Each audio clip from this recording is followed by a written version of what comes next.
Hey mate, you hear about that cat coming to town, shooting up everybody? Yeah, I heard about him.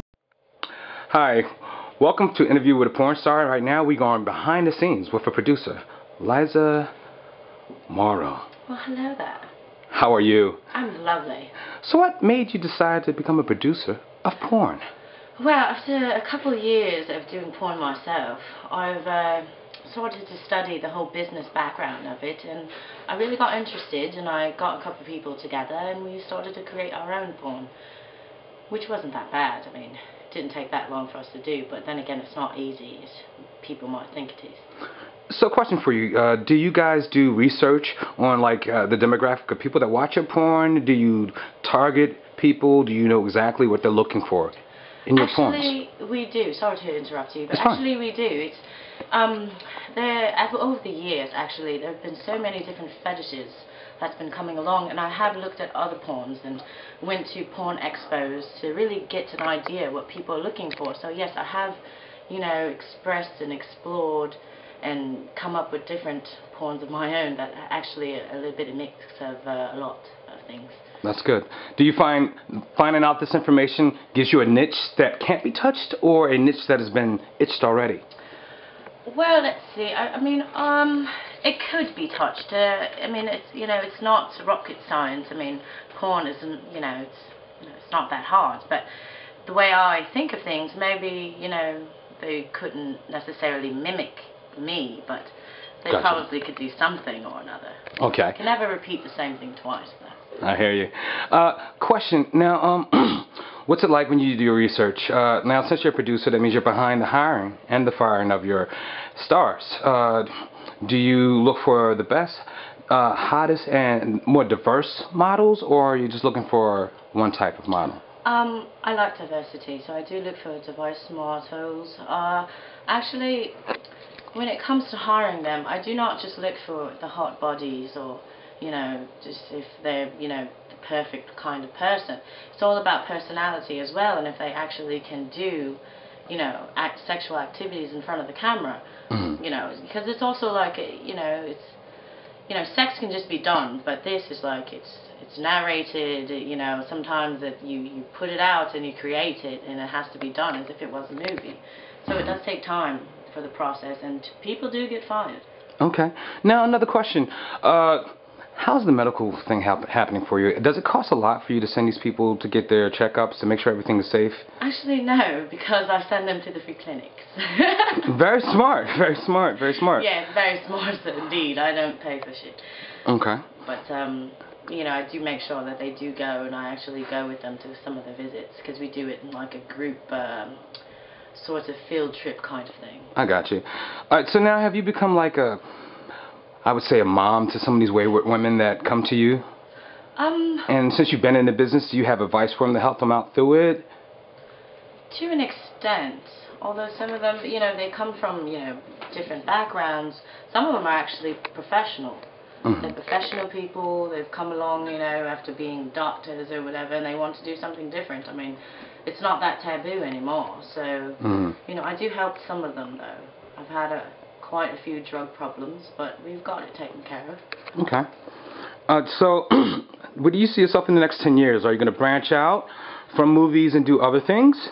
I mean, in the porn thing. Are you going to manage your dancers that go out? Because, you have to dance. They send them out to dance so they can bring more attention back to the movies. Are you doing that kind of stuff? I actually want to start creating toys. Okay.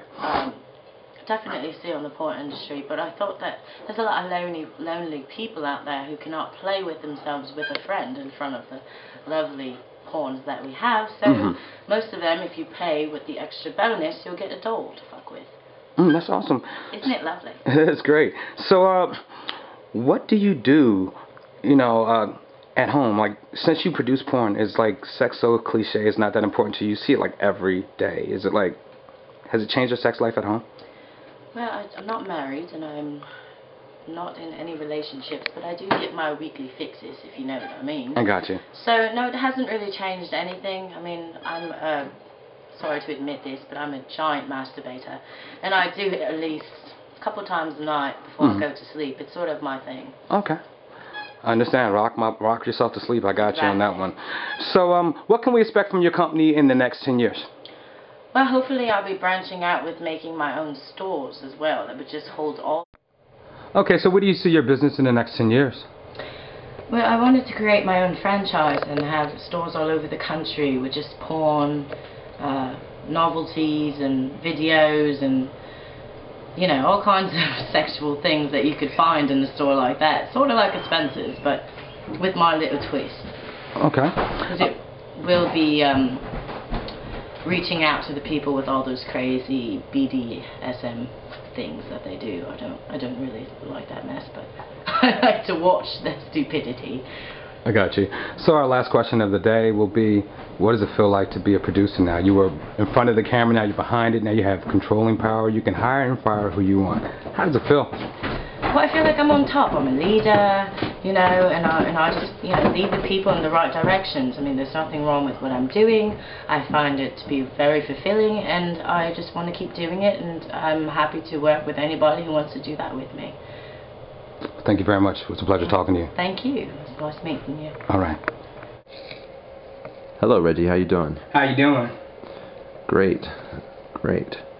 So, how long have you been in the industry, Reggie? I've been in for like over 20 years. And what is your claim to fame? What was the first movie that you got on to? Oh, wow, man, it's so long ago. I think it was Debbie Does Dallas, but I was just a grip then. I wasn't a cameraman then. Oh, yeah. Yeah. And what's your favorite part of being the cameraman on these films? Well, it's like, I mean, I went to school for camera work, but it's not really that serious. It's like the NFL, you know, you get your camera station, because there's several camera people there. You know, you're on this side, I'm on this side. And it's just really easy. My favorite part is just getting paid. And that's corny to say. And where is it that you're from, Reggie? I'm from Tennessee. From Tennessee. Mm-hmm. And there's a big porn industry there, or did you have to travel to get to where you are now? Travel. You wouldn't want to see porn in Tennessee. I don't think anybody wants to. That's why they got the internet.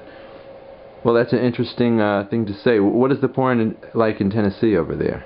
It's like webcam. And I don't even want to talk about what I've seen, you know, but it's really disgusting. I mean, some of the people should not be in front of cameras, is what I think personally. I mean, like, you're talking about droopy tits. I mean, like, MILF out there is a totally different definition.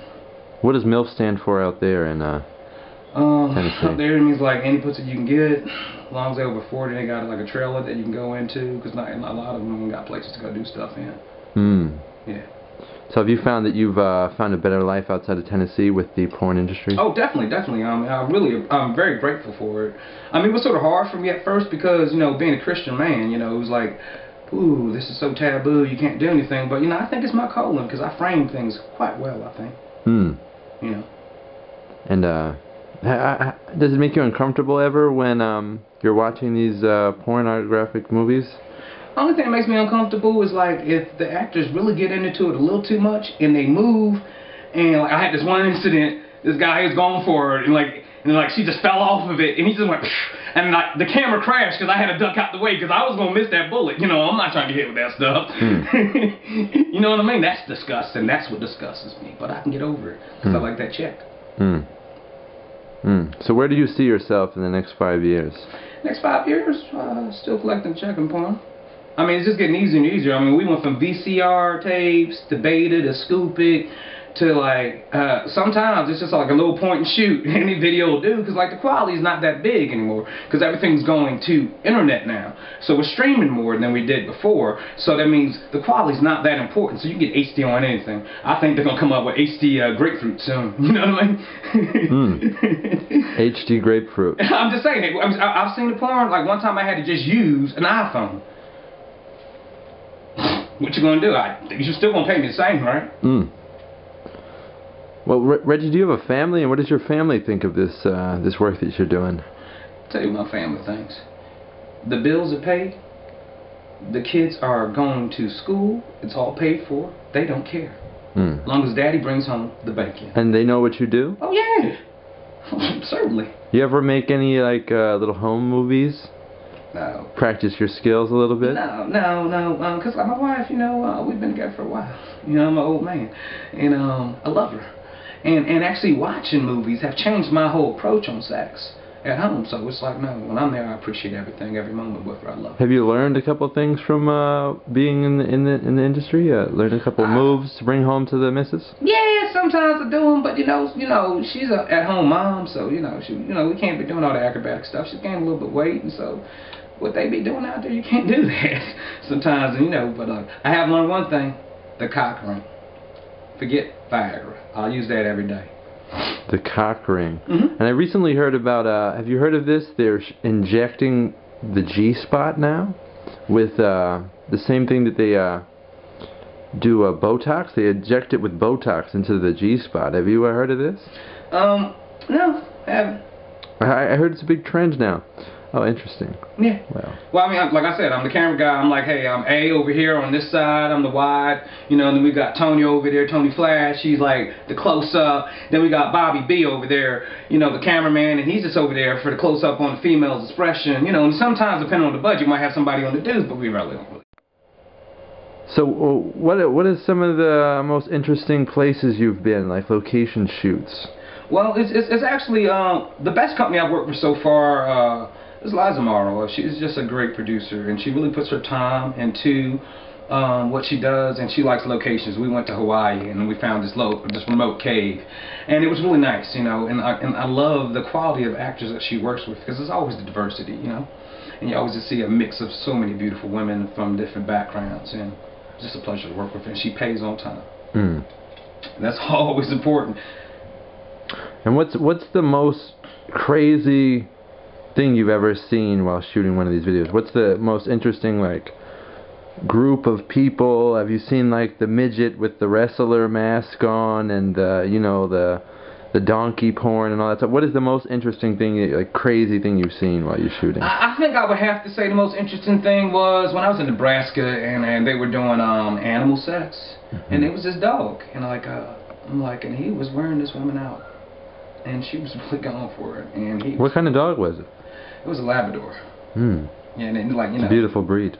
Yeah, I guess, and he was breeding her well, and she was going for it, and they were going around the room, and she was like this all around, and the dog was right up on the paws, and I'm like, wow, that's amazing. I never thought in my life I would see somebody really getting into it. How was the dog's coat? It was pretty shiny. They gave him Alpo. They put the eggs in to make sure the shine was nice and shiny and everything. And and they don't pay the owners that much for the dog, so it was a cheaper porn to do, shorter day to do it in. It sounds really hot. Okay. What's the name of that? I'm sorry. What's the name of that? I'm not at liberty to say that. Okay. Moving on. So, I mean, do you have any words of wisdom for people that are getting into the business? Yeah. Anything you want to express to them? I tell them good luck. Because once you get in, you're in. But it's hard to get in now in the game because everyone's doing something. It depends on what you're doing. But I would say stay focused. Be open to receive anything because a lot of companies don't want to see your personal opinions out there. No matter what you believe in, keep it to yourself and just shoot away. Hey mate, okay. You hear about that cat coming to town, shooting up everybody? And this I heard is about him. porn star? His name is PJ Roan. He's pretty deadly with the camera. I know.